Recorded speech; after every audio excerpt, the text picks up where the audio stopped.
বিধানসভায় শীতকালীন অধিবেশন, তার আগেই বিরোধী দলনেতা একেবারে ফর্মে রয়েছেন। অ্যাকশন প্ল্যান তার রেডি।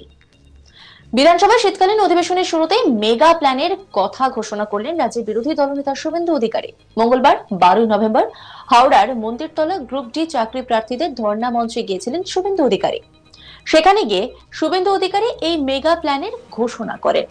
শুভেন্দু অধিকারী বলেন, বিধানসভা খুললে শীতকালীন অধিবেশনের শুরুতেই আলাদা করে গ্রুপ ডির জন্য মুলতবি প্রস্তাব জমা দেবেন তারা। এছাড়াও তিনি বলেন, দাদা হিসেবে, বন্ধু হিসেবে এটুকু তিনি করতেই পারেন। এদিন ধর্ণা মঞ্চে উপস্থিত থেকে গ্রুপ ডির চাকরি প্রার্থীদের সব রকম সহায়তার আশ্বাস দেন শুভেন্দু অধিকারী। পাশাপাশি ধর্ণা মঞ্চে থাকা গ্রুপ ডির চাকরি প্রার্থীদের প্রতি তার পরামর্শ, যদি কোনো ডেপুটেশন জমা দেন তাহলে যেন একমাত্র নবান্নে মুখ্য সচিবের হাতে তা জমা দেন, অন্য কারো হাতে যেন ডেপুটেশন জমা না দেন।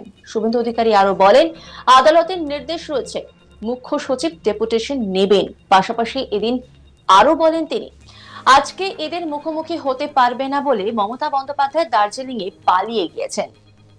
তিনি বলছেন, আমরা সিদ্ধান্ত নিয়েছি বিভিন্ন সংগঠন মিলে অরাজনৈতিক একটি পোর্টাল খোলা হবে। এর পাশাপাশি আমরা একটি লং মার্চের আয়োজন করছি, যেখানে দাবি তোলা হবে চাকরি দিন, তা না হলে নবান্নের গদি ছাড়ুন। শুভেন্দু আরো বলেন, আমি ধর্ণা মঞ্চে এসেছি আন্দোলনকারীদেরকে লক্ষ্য করে সমর্থন জানাতে এবং তাদের পাশে দাঁড়াতে। কি বলেছেন শুভেন্দু অধিকারী, শোনাব আপনাদের। আলাদা করে আমি 10টা সংগঠন নিয়ে বারে বারে বলেছি, আমি আলাদা করে জন্য এবারের বিধানসভায় মুলতবি প্রস্তাব আমরা জমা দেব। এদের জন্য আমি অন্তত এদের দাদা বা বন্ধু হিসাবে এইটুকু কাজ করতে পারবো, এইটা আমাদের। আর একটা পরামর্শ আসিফ ভাইদের বা ভাইদের দিয়ে গেলাম, হাইকোর্টের ক্লিয়ার অর্ডার আছে, চিফ সেক্রেটারি ডেপুটেশন নেবেন। চিফ সেক্রেটারি যদি ডেপুটেশন না নেন তাহলে এরা যেন কাউকে ডেপুটেশন না দেন, এটা আমার পরামর্শ, নট ডিসিশন। ডিসিশনটা ওদের নিতে হবে। আর সেকেন্ড হচ্ছে, এদের জয় হয়ে গেছে, মমতা ব্যানার্জির দার্জিলিং যাওয়ার কোনো কথা ছিল না, মমতা পালিয়েছে। এদের মুখোমুখি হতে পারবে না বলে মমতা দার্জিলিংয়ে পালিয়েছে। যে কোনো অরাজনৈতিক আন্দোলন যদি প্রতিগ্রাহ্য দাবিতে করে, পশ্চিমবঙ্গ ভারতীয় জনতা পার্টি সেখানে তার কর্মী সমর্থকদের অংশগ্রহণ করতে হবে। এই কাজটা অন্য রাজনৈতিক দল যারা তথাকথিত এই সরকারের পরিবর্তন তাদেরও করা উচিত। পতাকা ছাড়া আমরা তো নাগরিক তো যে কোনো চুক্তিগ্রাহ্য ইস্যু নিয়ে লড়তে পারে। আমি যখন পতাকা নিয়ে লড়বো তখন আমি পতাকা নিয়ে যখন মিছিল হবে তখন মোহাম্মদ সেলিম সাহেব সিপি, অজিত চৌধুরী, আমি সুকান্ত বাবুরা পতাকা ছাড়া যখন আসি তখন তো আমরা নাগরিক, আমরা তো এই ভূমিকা পালন করি। এবং বিরোধী দলনেতা মানে এই রাজ্যের সমস্ত সরকারের দ্বারা, সরকারি দলের দ্বারা যারা টর্চার ভিকটিম তাদের পাশে দাঁড়ানো। সেই কাজটা প্রথম দিন থেকে আমি মাতঙ্গিনী হাজরার মূর্তির নিচে 2-3 বার গেছি।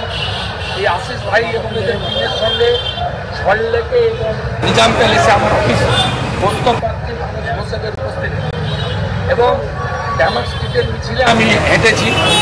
এবং আজকেও যে বক্তৃতা করলাম তাতে আমার যে রাজনৈতিক মত পথ তার প্রকাশ আমি ঘটাই। আমি এই আন্দোলনের মর্যাদা এবং তাদের লক্ষ্যকে সমর্থন করতে। এবং পশ্চিমবঙ্গে এটা তো সত্যিই যে গত লোকসভা ভোটে মমতা ব্যানার্জি ভোট পেয়েছেন 45.67, অর্থাৎ রাজ্যের 54% মানুষ এই সরকারের বিরোধী। আমরা দ্বিধা বিভক্ত বলেই এই অন্যায়টা হচ্ছে। আমরা যদি ঐক্যবদ্ধ, মানে জনগণ যদি ঐক্যবদ্ধ হয় তাহলে এটা হতে পারে না। এবং আমি বলেছি, প্রত্যেক রাজনৈতিক দলের আইডিওলজি আছে।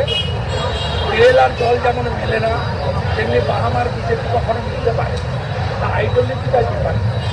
একটা পশ্চিমবঙ্গের নিরিখে আমরা তো সবাই বলতে পারি Mamata should step down, no vote to Mamata, এইটুকু কথার মধ্যে তো কোনো রাজনীতি নেই।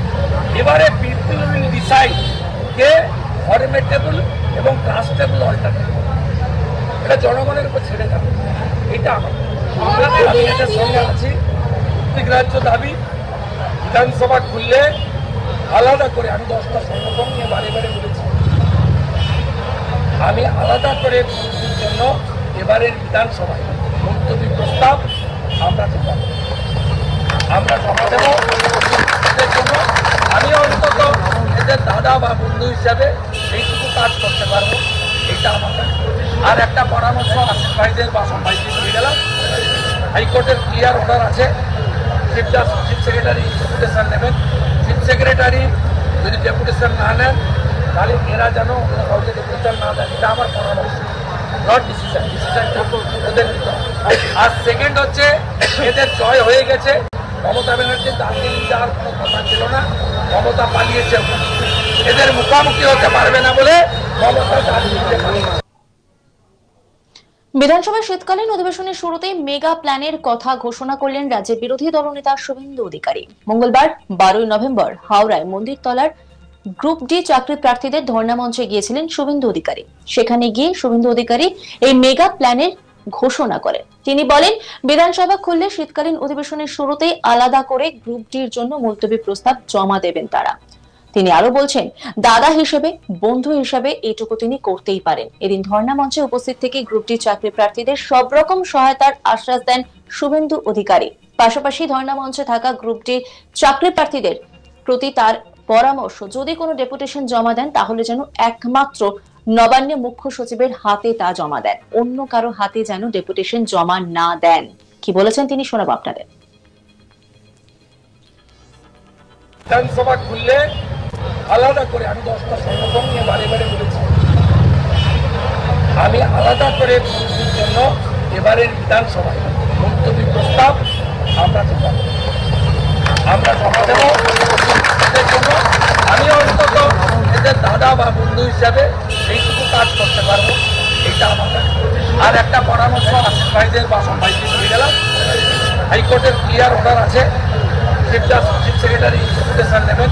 চিফ সেক্রেটারি যদি ডেপুটেশন না নেন তাহলে এরা যেন কাউকে ডেপুটেশন না দেন, এটা আমার পরামর্শ, নট ডিসিশন। ডিসিশনটা ওদের নিতে হবে। আর সেকেন্ড হচ্ছে, এদের জয় হয়ে গেছে, মমতা ব্যানার্জির দার্জিলিং যাওয়ার কোনো কথা ছিল না, মমতা পালিয়েছে, এদের মুখোমুখি হতে পারবে না বলে মমতা দার্জিলিংয়ে পালিয়েছে। যে কোনো অরাজনৈতিক আন্দোলন যদি নজর রাখুন আজ তাক বাংলার ইউটিউব স্ট্রিমিং এ।